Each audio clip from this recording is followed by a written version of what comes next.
Hey, my name's Josh Flores. I'm the Director of English Language Arts here at the Oklahoma State Department of Education.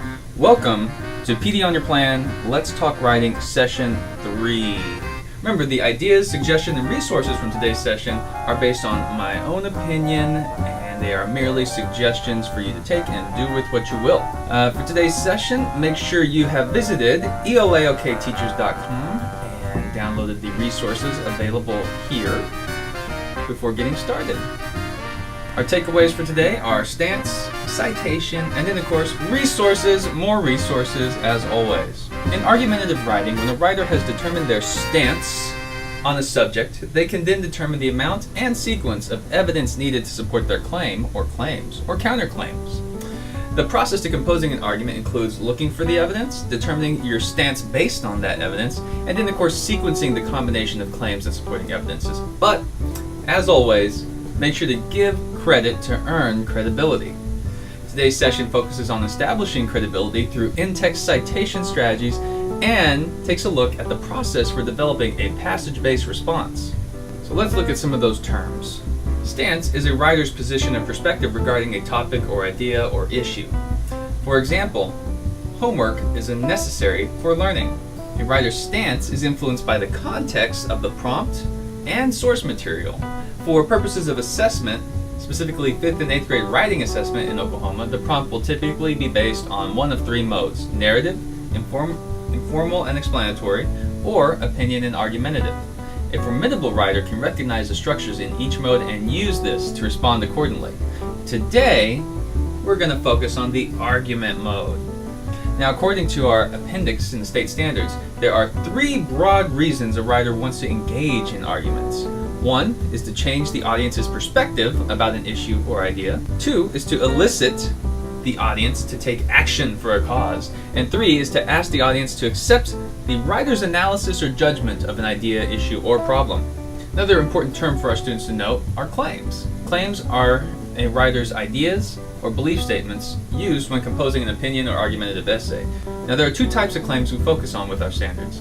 In opinion-based claims are examples like black is my favorite color, beagles make the best pets, red cars are more appealing than white cars.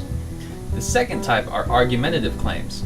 For example, football is dangerous, gymnasts are well-rounded athletes, high-impact running is proven to increase cognitive ability. Each example can be followed by supporting evidence from the writer. However, the examples of argument claims are stronger when supported by research evidence rather than opinions or personal experiences. And indeed, there does exist research to support all three of those argumentative claims. Great research project for your students, don't you think?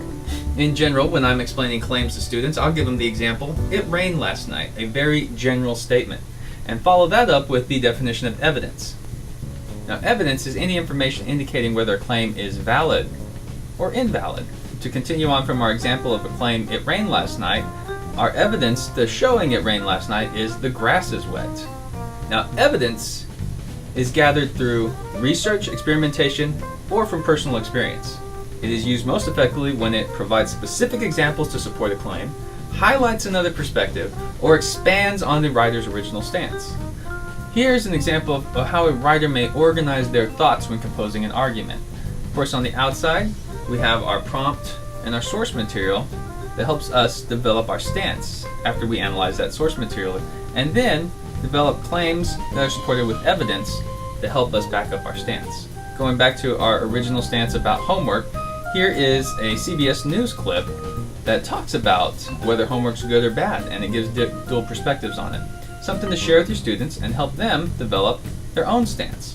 So they might come up with something like this, showing that homework is necessary as their stance, and before they develop their thesis statement, they would have to come up with a few reasons as to why they believe homework is necessary. For instance, they might say, independence. Homework absolutely teaches me independence. Or they may argue, college prep.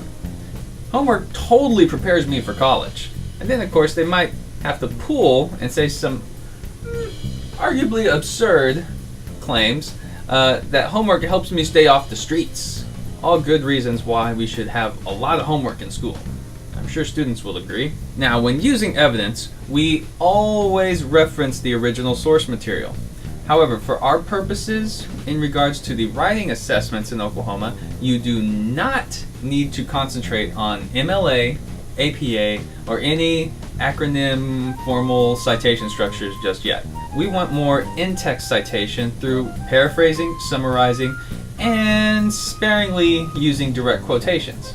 Now let's look at the process. In the following diagram, you might see the process that a student would have to go through when composing a well-developed argumentative essay. Of course, students would write and use some sort of annotation strategy like jabs to analyze their source material and then develop their own stance. They would open up their writing with this stance, making it very clear what they're going to argue about, and then follow it up with by using claims that are supported by evidences. A single claim can have multiple evidences. A paper might also have multiple claims. So keep that in mind. Those are two formats students can work with. But whenever they do use evidence that is textual, they must remember to choose one of three citation strategies: paraphrasing, summarizing, or quoting. Now, of course, the more claims, the more evidence they use, the more thoroughly they have responded to the prompt. What we do want to see is more of paraphrasing, less of direct quoting. Now, quoting is good, but paraphrasing, as we learned in the first session through the summarization research presented by Marzano, paraphrasing is a way that demonstrates more comprehension from the writer. If they're able to paraphrase or use their own words to describe materials from another text, they essentially are demonstrating that they have a better understanding rather than just forcing quotes in, direct quotes in, and using the words of someone else. And we're going to look at what paraphrasing summarized looks like in this article of the week taken from kellygallagher.org. It's a great resource for free informational text. You can go to kellygallagher.org, go to the top bar, look for the resources drop-down menu, and click on Article of the Week. Today's article is actually a two-parter.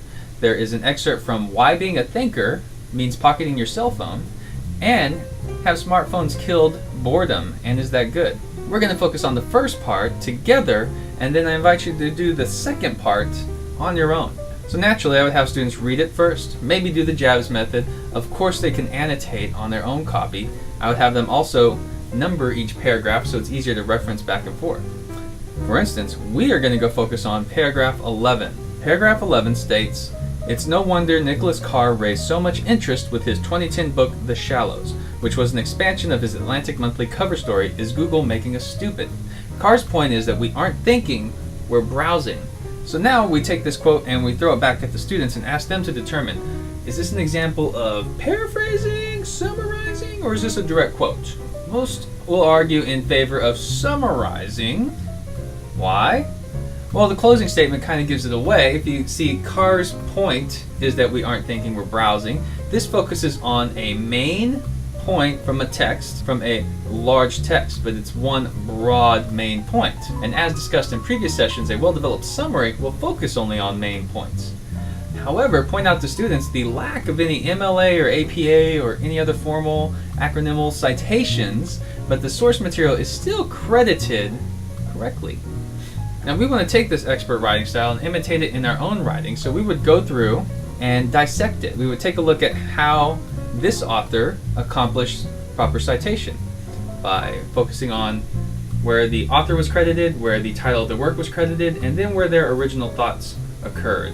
And you see here I have it kind of condensed down. Nicholas Carr raised interest with his book, The Shallows, pointing out that we aren't thinking, we're browsing. With students, make it into a skeleton framework where they could plug in their own ideas and maybe try it out in their own writing. Not forever, ever, but just so they can get the feel of, oh, that's what that feels like to use in-text summarization in order to avoid plagiarizing. Now let's look at another example. We're going to go back to the article and go down to paragraph 15. Paragraph 15, Leopold says, in his book Thinking Fast and Slow, Nobel Prize winning economist Daniel Kahneman mentions an experiment in which subjects were shown 3 words and were given 2 seconds to guess if they were linked. Once again, throw it back at the students. Is this paraphrasing, summarizing, or quoting? Hopefully, they will say it's paraphrasing because it's not focusing on the broad main points of one work. It's focusing on a very specific aspect taken from a work. And we once again would want to take it apart, see where the writer, Todd Leopold, focused on the title, introduced the author, and make sure to give them credit, and then put his own paraphrasing in his own words, where he paraphrased this experiment. A couple just key notes regarding specifically 5th and 8th grade writing assessment. Things I noticed and I've been talking about with the assessment team here at the Oklahoma State Department of Education. Obviously, we all believe that quoting should be done sparingly. Students might want to experiment in the older grades, but overall we want to see them demonstrate an understanding of what they know through paraphrasing and summarizing. Also, when I was looking at the grade 5 and grade 8 rubrics, a couple things I noticed. Quotations are only mentioned in the informative mode on the grade 5 rubric, and summarizing and paraphrasing seems to be the focus for the opinion mode.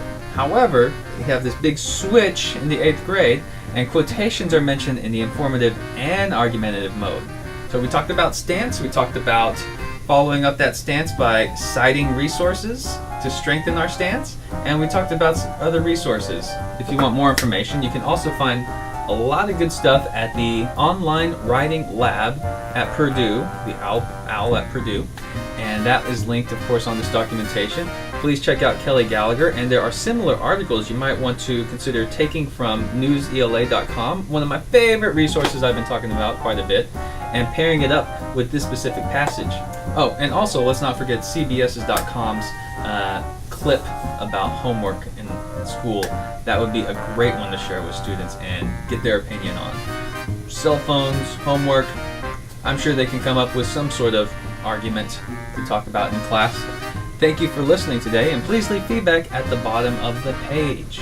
Until next time, take care of your students, take care of yourself, and take care of each other. Bye!